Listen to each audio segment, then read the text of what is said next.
We want to thank you for joining us. I'm Houma-Thibodaux, Director of Communications for the Diocese of Houma-Thibodaux, and I'm very happy to have with me today Suzanne Troxclair, our Catholic School Superintendent here in the Diocese of Houma-Thibodaux.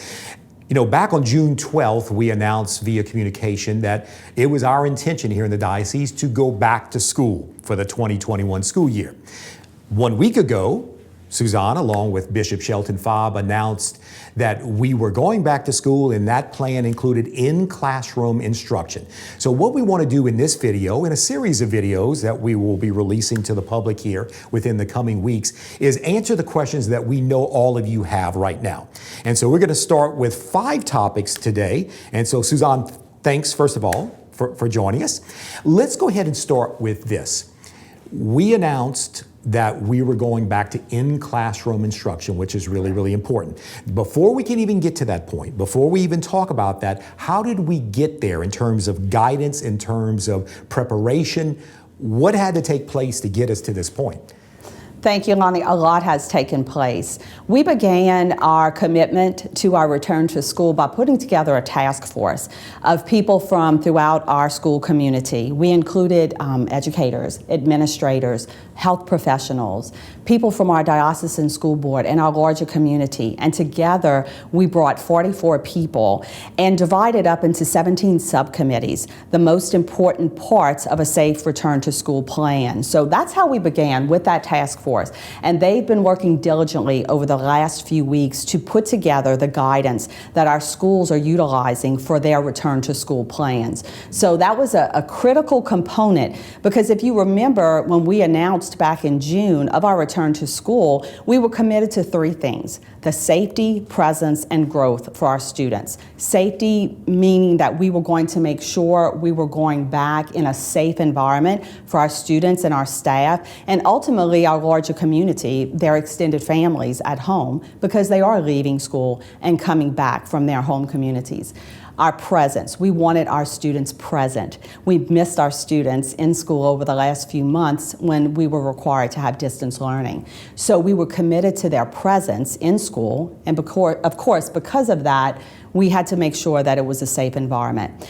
And we're committed to the growth of our students, both academically, emotionally, and as they are formed as Christians in a Christ-centered environment in our Catholic schools. So those were our commitments, and that was the driving force as our task force committee members worked together for our guidelines for our schools.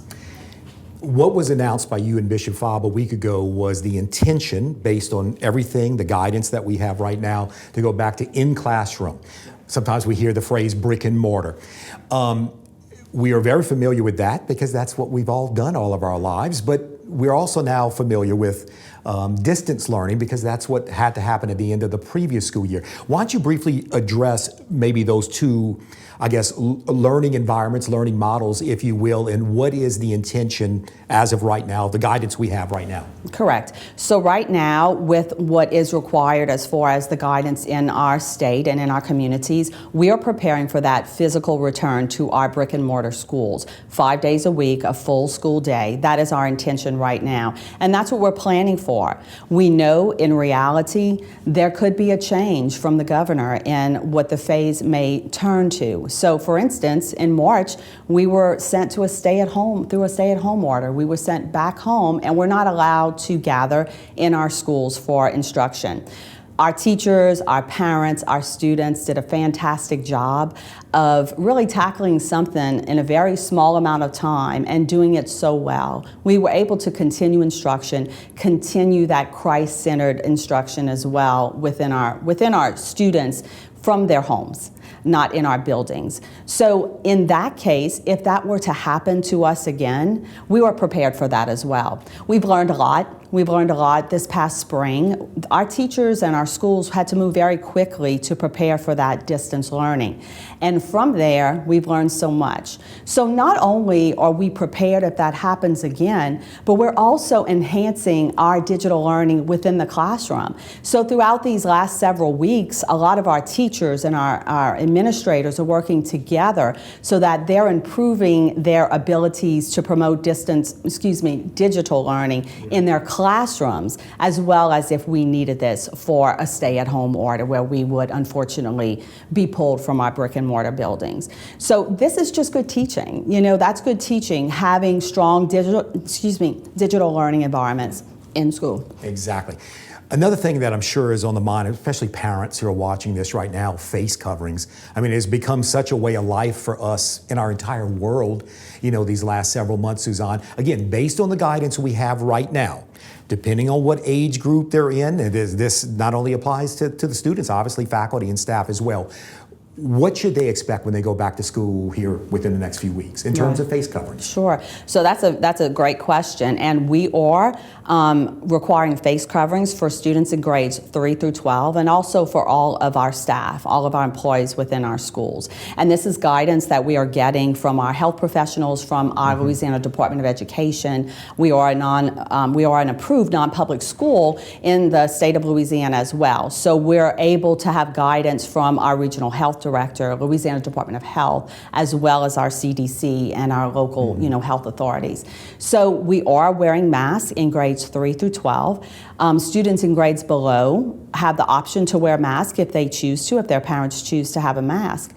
So we're also making sure that we're not dictating a specific mask. We don't want to put any undue hardship on parents to buy a certain type of mask. We're allowing them to choose the mask that covers their nose and their mouth, and that's recommended right now. So we're encouraging people to go ahead and let their children begin, if they haven't, wearing that mask. You know, we're going out into our communities, into the public, wearing that mask. So our students, if they're going out into the public, they're probably already wearing those masks because we know that's been recommended by our governor and by our health officials. So we're seeing them when we go out into the community or out to mass, we're also seeing them. So I recommend that we let our children get used to wearing them and practice and help them, they can help pick out what their mask is going to look like so they feel comfortable with that particular mask. But we'll also call them a face covering, because it can be a covering of the face. It does not have to be just the type that moves around the ear. So a face covering, it will be, as long as it's appropriate, it will be allowed in the school. And if a parent has any questions about a particular one, they could always call their school principal.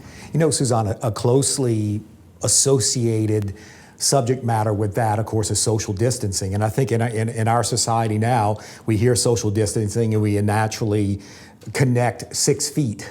Now there's a distance that we connect to that. For people who are watching us right now, we are 6 feet and 6 inches apart from each other right now. Of course, we because of what we're trying to communicate right now, we can't wear masks right now because it's important, because people in some cases need to see our lips as you and I are talking. So let's talk again, based on the current guidance, social distancing, which we've got to assume is going to be minimum 6 feet. What should both children and faculty and staff expect when they go back to school? Right, and that's what they should expect. And our guidance is that we are maintaining social distancing to the maximum extent possible within our schools, and that being 6 feet. So schools are diligently working right now to remove excess furniture, for example, from their classrooms to maximize the spacing within their classrooms. I've seen schools that have already mapped out in their halls the 6 feet spaces between students when they're entering. So getting those students used to that 6 feet distance, that's our goal all of the time. So we're going to continue to maintain. That's all part of our safe return to school. Remember our commitment: safety, presence, and growth. To be present, for our children to grow, we need them to be safe in our schools. So we will, to the extent possible, maintain that 6 feet of social distancing. And the importance of the face covering with that social distancing gives us that stronger net, that stronger barrier to work so that we are keeping our students safe. Right.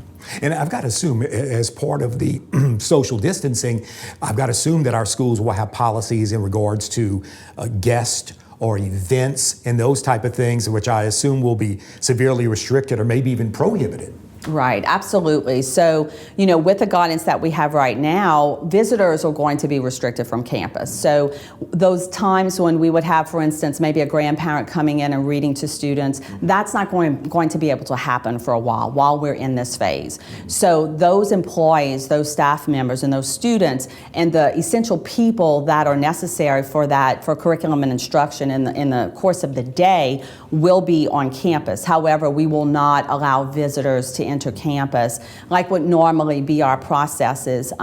We won't be able to do that right now. And our hope is that, of course, this is temporary. It is something that is going to be a challenge, like many of these things. It's not always going to be easy, but it's something that's going to be necessary for our commitment to in-class learning. We talk about restricting visitors to come from coming to school, but who's going to have to come to school every day is those students and those faculty and staff. Upon arrival at campus, there's going to have to be monitoring and screening. I think people have heard a lot about that in the news already. Again, based on the current guidance we have, what are we expecting, or what should they anticipate will be the questions that will be asked of them? We hear about temperature being taken. What should they expect? Right, and they should expect those monitoring and screenings each day. We are working with our health officials. Our schools are working with medical professionals so that we have the best guidance. But yes, they will be expected to be screened each day as they enter campus. They will have their temperatures checked each day. It's going to look a little different as far as each physical plant, each school, and where their entrances are, where their car lines are. So that will be specific to the school, and the school will inform the parents and the students before school starts of exactly what that's going to look like. And I think one thing we need to remember, Lonnie, when we're talking about monitoring and screening, we all have to do a very good job of monitoring ourselves and our children, our students, all the time. So it's important that we know what makes common sense. Don't come to school if you're sick. Don't come to school if you're feeling ill. And that goes for our employees as well as our students. So we all have to be cognizant of that at all times. Also, what we do outside of our school communities, of course, impacts our school communities. So maintaining social distancing outside of school, using your mask when you're out in public and outside of your family group, those are things that we can all do to make sure that we are at a better position when school begins to keep our students safe. So yes, they will be monitored. Right. One final topic we want to talk about, at least here in this first video, is cleaning and disinfecting, because that's a big thing in all of our workplaces now. Even in our homes, we're so used to now the wipes and doing everything we've got to do. In the school, with that many people in a building, socially distanced or not, that sounds like it's a pretty substantial, big effort, and a number of people will need to be enrolled in this process of assisting in terms of cleaning and disinfecting a school, not only the beginning of a school day, not only the end of a school day, but certainly frequently throughout the day. That's correct. So that is a big part of it. Our schools right now, they're planning for those things right now. They're ordering their supplies. They're looking at their staff and figuring out how to best utilize their staff to make sure that surfaces like doorknobs and light switches that are frequently touched are cleaned throughout the day, not just in the beginning and the end, but frequently throughout the day, as our guidance suggests.